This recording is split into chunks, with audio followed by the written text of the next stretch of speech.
ಮಾಡಿದ ತಪ್ಪು ಇದು ಇನ್ಯಾರಿಗೋ ಶಿಕ್ಷೆ ಬೇಕೇ ನಮ್ಮ ಅಪರಂಜಿಯಂತಿರೋ ಜೀವಾದು ಅಪರಾಧಿ ಪಟ್ಟವು ಇನ್ಯಾಕಮ್ಮ ಎದೆಯ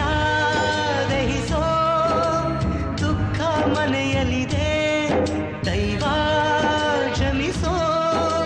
ತ್ಯಾಗದ ದೇವತೆ ಸೆರೆ ಮನೆಯಲ್ಲಿದೆ ನೆನ್ನೆಗಳ ನೆನಪುಗಳೇ ನಾಳೆಯ ಭರವಸೆಯೋ ನಾಳೆಗಳ ಕನಸುಗಳೇ ಇಂದಿನ ನಂಬಿಕೆಯೋ ಕಾಂಚನ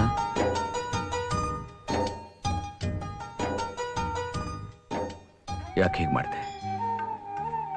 ನಡೆದಿದ್ದೇನು ಅಂತ ನಮ್ಮೆಲ್ರಿಗೂ ಗೊತ್ತು ನಿಮ್ಮ ಮೇಲೆ ನಿಮ್ಮ ತಮ್ಮಂದ್ರ ಮೇಲೆ ನೀವು ಪ್ರಾಣನೇ ಇಟ್ಕೊಂಡಿದ್ದೀರಾ ತಮ್ಮನ ಕೈ ಕೋಳ ತೋರ್ಸೋದನ್ನ ನೀ ಸಹಿಸಲ್ಲ ನಿಮ್ ಕೈ ಕೋಳ ಹಾಕೋದನ್ನ ನಿಮ್ ತಮ್ಮಂದ್ರೆ ಸಹಿಸಲ್ಲ